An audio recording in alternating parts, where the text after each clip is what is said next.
നമസ്കാരം. എല്ലാ സജ്ജനങ്ങൾക്കും ദിവീസ് ഡിവൈൻ വേൾഡിന്റെ പുതിയൊരു അധ്യായത്തിലേക്ക് സ്വാഗതം. ഇന്നത്തെ എൻ്റെ വിഷയം നരസിംഹ ജയന്തിയെക്കുറിച്ചാണ്. ഈ വർഷത്തെ നരസിംഹ ജയന്തി വരുന്നത് മെയ് 11 ഞായറാഴ്ചയാണ്. ശ്രീ ഭഗവാൻ മഹാവിഷ്ണുവിൻ്റെ ദശാവതാരങ്ങളിൽ 4ാമത്തെ അവതാരമാണ് നരസിംഹാവതാരം.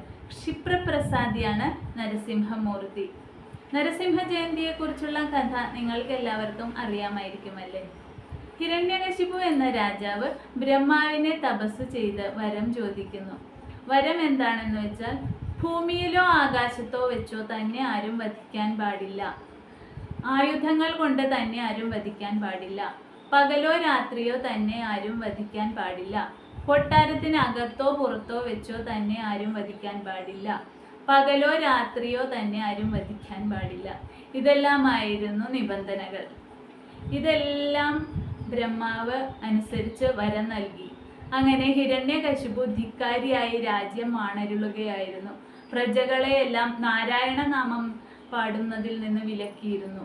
നാരായണ ഭജനം ജപിക്കുന്നവരെയെല്ലാം ഹിരണ്യകശിപു കൊന്നൊടുക്കി.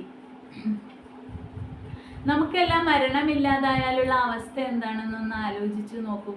ഈ കലികാലത്ത് മരണം ഉണ്ടെന്ന് അറിഞ്ഞിട്ട് തന്നെ നാം മനുഷ്യർ എന്തെല്ലാമാണ് കാണിച്ചു കൂട്ടുന്നത്. എത്ര ജനങ്ങളാണ് പരസ്പരം കൊല്ലുന്നത് അല്ലേ? അങ്ങനെ ഹിരണ്യകശിപു രാജ്യത്ത് ധിക്കാരിയായി വാണരുളുകയായിരുന്നു. ഹിരണ്യകശിപുവിൻ്റെ പുത്രനായിരുന്നു പ്രഹ്ലാദൻ. പ്രഹ്ലാദനാകട്ടെ തികഞ്ഞ നാരായണ ഭക്തനായിരുന്നു. സദാസമയം നാരായണ നാമം ജപിച്ചുകൊണ്ടേയിരുന്നു.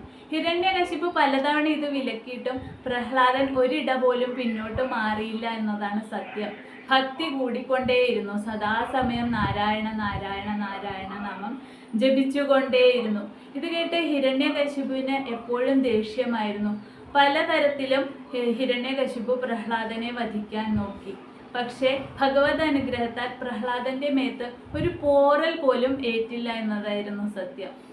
അങ്ങനെ ഒരു ദിവസം ദേഷ്യം മൂത്ത ഹിരണ്യകശിപു പ്രഹ്ലാദനെ വലിച്ചിഴച്ച് ഒരു മുറിയിൽ കൊണ്ടുപോയി ചോദിക്കുന്നു, എവിടെ നിന്റെ ഭഗവാൻ?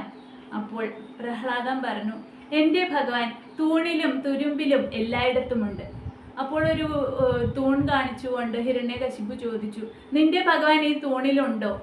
പ്രഹ്ലാദൻ പറഞ്ഞു, എൻ്റെ ഭഗവാൻ ഈ തൂണിലുമുണ്ട് എന്ന് പറഞ്ഞപ്പോൾ ഹിരണ്യകശിപു ദേഷ്യം കൊണ്ട് ഗദ എടുത്ത് തൂൺ അടിച്ച് പൊളിക്കുകയാണ് ഉണ്ടായത്. അപ്പോൾ ആ തൂണിൽ നിന്നും ഗർജനത്തോടെ നരസിംഹമൂർത്തി പുറത്തേക്ക് ചാടി വന്നു. ഇത് കണ്ട് പേടിച്ച് ഹിരണ്യകശിപു ഓടിയെങ്കിലും നരസിംഹ